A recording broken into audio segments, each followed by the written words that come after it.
Good evening. Welcome to California Today. I'm David Zhang. Here is a preview of some of today's top stories. Reactions from the GOP 2024 debate spin room. We hear from surrogates and campaign advisors about candidates' performance. California's fast food workers will soon earn at least $20 an hour. New law also allows for annual minimum wage increases. Tesla's court trial begins. The EV manufacturer being sued for a crash that killed the driver in 2019. First up, we're going to get back to last night's GOP primary debate held in Simi Valley, California, and check out some reactions from the spit room at the event. NTD's Jeremy Sandberg has more on the response from campaign advisors and surrogates. Campaign advisors, supporters, and surrogates weighed in following the second GOP primary debate. Matt Gorman, senior communications advisor for Senator Tim Scott's campaign, told NTD's Steve Lance he liked the way Scott was able to contrast his policies with other candidates. He says Scott's approach to dealing with China, a hot topic at the debate, will be strong.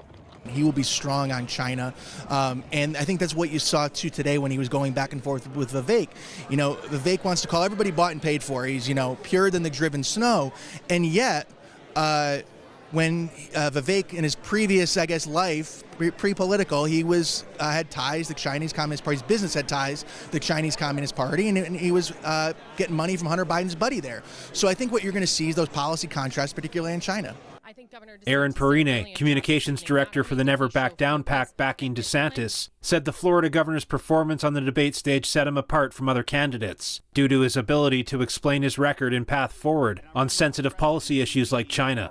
This is one of those record of strength moments for the governor. He has banned, they outlawed the ability for China to buy farmland and land in Florida. He has outlawed Confucius Institutes in Florida. We have seen him stand up to the CCP and to the Chinese government to benefit Floridians. When he gets on the national stage, when he becomes president of the United States, those are strong policy positions, decoupling our economies, making sure that America can be independent of China for our own needs. That is what every American should want, and they heard and they know that Ron DeSantis is the candidate who can actually deliver on that.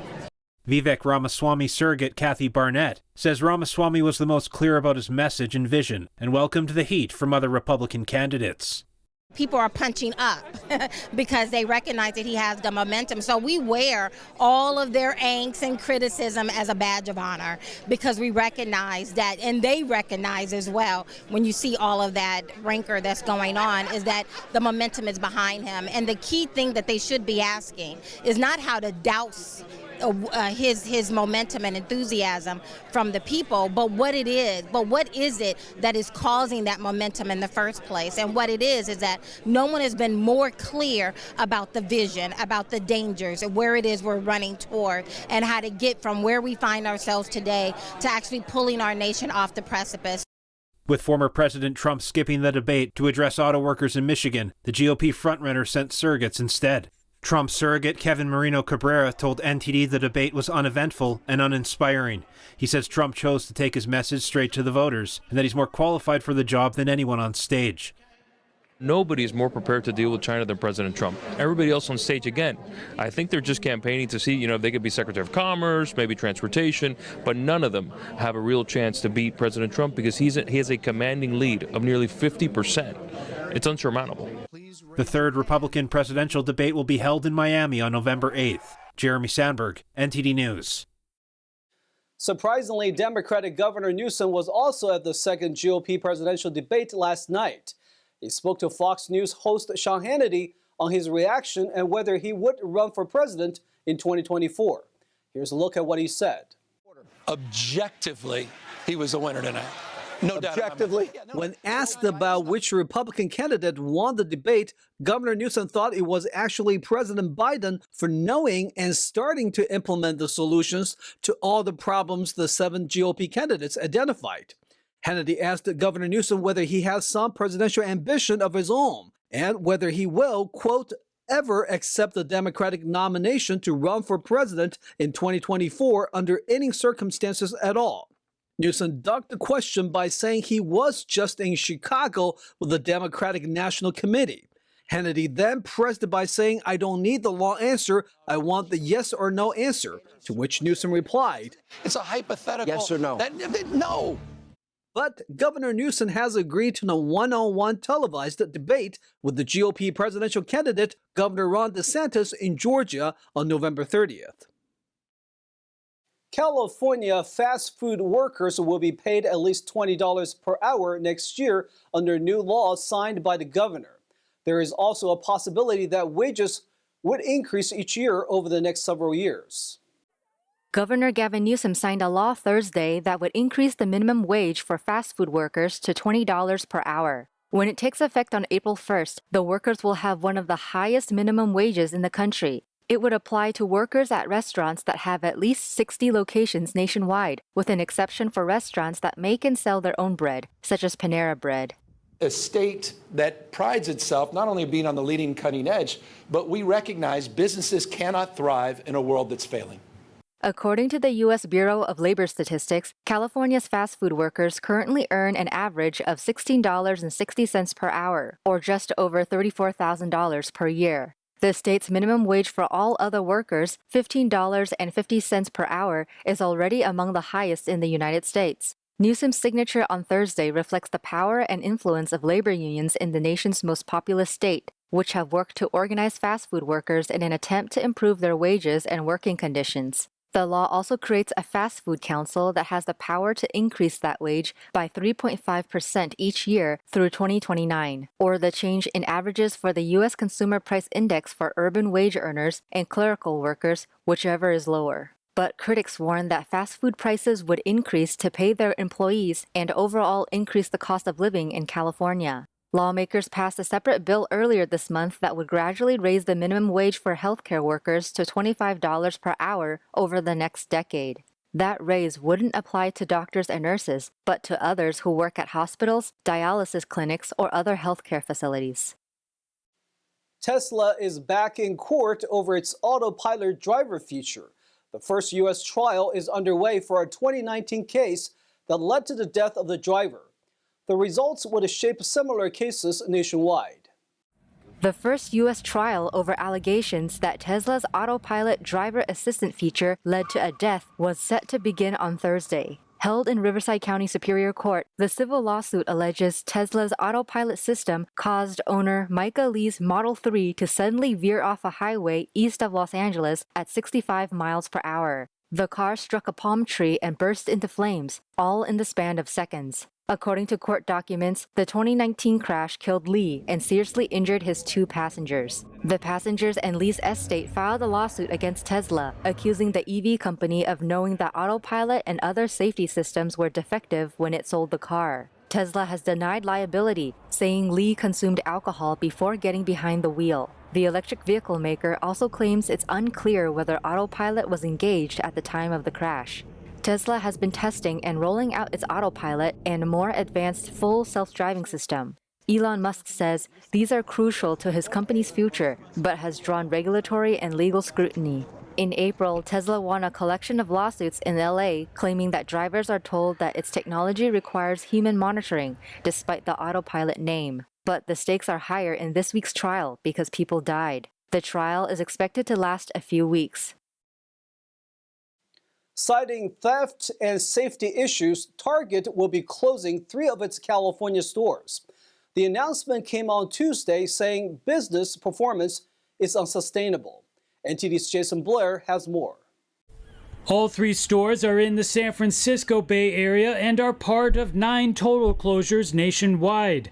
1 is in San Francisco, 1 in Oakland, and 1 in Pittsburgh. In a press release on Tuesday, the retail giant said, quote, "We cannot continue operating these stores because theft and organized retail crime are threatening the safety of our team and guests and contributing to unsustainable business performance." Target said that they tried various means to improve the situations before resorting to closing down, like increasing security teams, using third-party guard services, and other theft deterrent tools.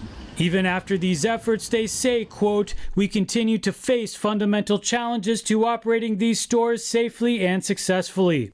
Retail theft in California has been in the spotlight for the past few years. In June, California District Attorney Rob Bonta announced a collaborative effort with law enforcement and businesses to combat the problem. In San Francisco, one Walgreens resorted to putting chains on their freezers to deter theft. The other 6 store closures for Target are spread out in Washington State, Oregon, and New York. All are effective October 21st. Reporting in California, Jason Blair, NTD News. We'll take a short break now, but here's a look at what we have for you when we come back. LA officials dropping its vaccine mandate for school employees. The policy was in place for 2 years, drawing criticism. Calling comments being banned in some city and county boards meetings. A sudden wave of callers are leaving inappropriate messages. A loving dad and 3 sons show love for mom through simple acts of kindness. The gesture may be small, but impacts are big. Those stories and more coming up on California Today.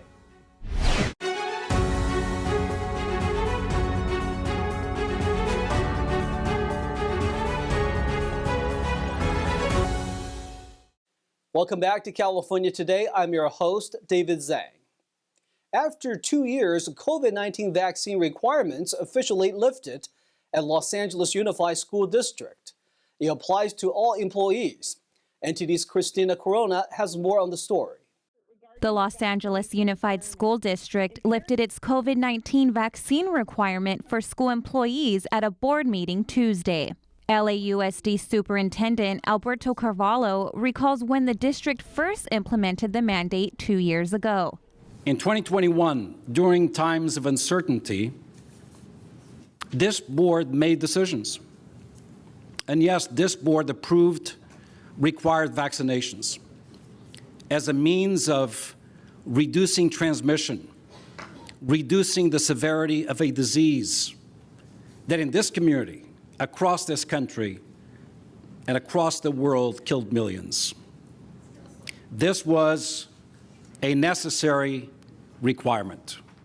The district's Board of Education also imposed a COVID vaccine requirement for students in response to high infection and hospitalization rates. This prompted many other school districts and local governments to adopt similar vaccine mandates. However, in 2021, the LAUSD terminated 1,000 teachers and staff for declining to take the COVID vaccines. One attorney criticized the board's decisions during Tuesday's meeting. You need to reinstate all employees with full back pay. You demanded that employees submit to an irreversible invasive EUA injection, a medical procedure with documented risks like blood clots, myocarditis, stroke, and death. And the people you fired, they couldn't even get unemployment, and without medical care, they couldn't even get therapy to deal with the clinical depression you plunged them into. The district's Board of Education said in a statement, in light of evolving medical data and in consultation with local health authorities, the district has revised its vaccination policy as many other county, state, and federal entities have done. The board goes on to say, we would like to thank our human resources and medical teams and our university partners for their continued leadership and guidance through this process. Los Angeles Unified will continue to follow the guidelines of the Los Angeles County Department of Public Health, as well as examine and update our protocols to ensure the health and safety of everyone in our school communities. The mandate was first implemented back in August 2021. Christina Corona, NTD News, Los Angeles. Racial slurs and other hateful language. Many city and county board meetings around California have been receiving a sudden barrage of inappropriate virtual comments. NTD's Jason Blair has the story. In what seems like an organized influx of hateful pranks, numerous areas in California have been experiencing inappropriate remote public comments during board meetings. If you're not on topic, we're cutting you off. At the City of Malibu regular council meeting on Monday, various call-in comments were made using racial slurs and hateful language. Some people used suspicious names, altered voices, and could even be heard laughing while commenting. 7th grade. Santa Rosa City Schools decided to ban virtual comments after receiving a barrage of off-topic and hateful calls. They held their first meeting without them on Wednesday. The Sacramento City Council ended call-in comments for the same reasons. In San Francisco, the Board of Supervisors also looked to be following suit. During a meeting on Tuesday, the board received numerous inappropriate virtual comments. I will be introducing a change to the board rules. This will be done. Ain't gonna happen in these chambers in the city. It is over. Walnut Creek received similar comments during a meeting in June. Other incidents have been reported in Sonoma, Marin, South San Francisco, and Livermore. Reporting in California, Jason Blair, NTD News. In an uplifting turn of events, a California man set free after spending 28 years behind bars for false conviction in a 1995 rape case. NTD's Stephanie Secal has the story. After nearly 3 decades behind bars on a 1995 rape conviction, a man from California, Gerardo Cabanillas, has been exonerated and released from prison on Tuesday. Back in 1995, he found himself at the center of an armed robbery and sexual assault case. A few days later, a similar incident followed, leading to the arrest of then 18-year-old Mr. Cabanillas. He had confessed under false promises from a detective but lacked physical evidence linking him to the crimes. In the years following, DNA testing cleared him off any involvement in the crime. The LA District Attorney's Office, led by George Gascon, called it a grave injustice and apologized for the wrongful incarceration. I offer our deepest apology for the horrible injustice that was caused here today. You know, when someone is convicted of a crime, accountability is supposed to take place, and it's meant to make us all safer. But when the wrong person is convicted of a crime, not only do we make a mockery of the system, but more importantly, an innocent person goes to prison. The victims, who initially identified him, later expressed doubts and felt pressured to choose him as a suspect. New DNA evidence pointed to different individuals as the suspects responsible for the crimes in question. The conviction was overturned and Cabanillas was declared factually innocent, securing his release, bringing joy to him and his family. Stephanie Secal, NTD News, Los Angeles. Ever wonder what the coolest thing made in California might be? Well, right now there is a competition to find out. The California Manufacturers and Technology Association held a competition of the coolest things made in California. The voting began in early September. At this point, 8 out of 100 companies have been decided. A very small family-run Sacramento business called Carmazzi Carmel Corn is among the few. Opened in 2018, Carmazzi Carmel Corn has a current staff of 7 people. The owner, Karen Carmazzi, said, quote, "It really means something to us as a business, but I really think it means something to Sacramento too. It puts us on the map, and to be the coolest thing in California, and it's made in Sacramento, I think that's awesome." Other manufacturers that ranked in the top 8 are Boehringer Ingelheim, a medicine for people suffering from multiple chronic autoimmune diseases, a powerful space telescopes builder, Lockheed Martin and Northrop Grumman, Millennium Space Systems, Fender Guitar, Tesla, and Zoox, a manufacturer of autonomous vehicles. The winner of the contest will be announced October 6th. For more information, you may visit the website coolestthingscalifornia.com. A loving dad and his 3 young sons show the world the true impact of running regular errands for mom. And in return, mom says she feels appreciated and seen. Let's take a look. Brooklyn Powell and her husband, Jonathan Powell, got married in 2015. They live in Riverside with their 4 young kids. One day, when Mr. Powell took one of his wife's most challenging errands into his own hands, it was a game changer for the overworked mom. Soon, their 3 young boys joined their dad on his weekly trips to fill the car, wash it, and collect groceries. Mrs. Powell says she feels appreciated, seen, and heard, receiving love and help from her husband and boys every week. Mrs. Powell told the Epoch Times that if you want your kids to come to you when you're older and struggling, you better be there and help them work through these emotions.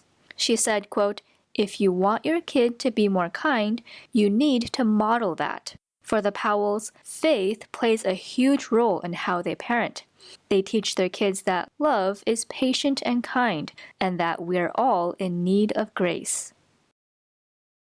That's all we've got for you tonight. We would like you to join us again on California Today every weekday at 8 p.m. Make sure to check out our broadcasts at ntd.com/California-today. You can also find all of our top latest clips there, ready to share with friends and family. Send us a message on Facebook, Twitter, Instagram, Ganjin World, or through our email, california.today@ntd.com. I'm David Zhang. Have a wonderful evening.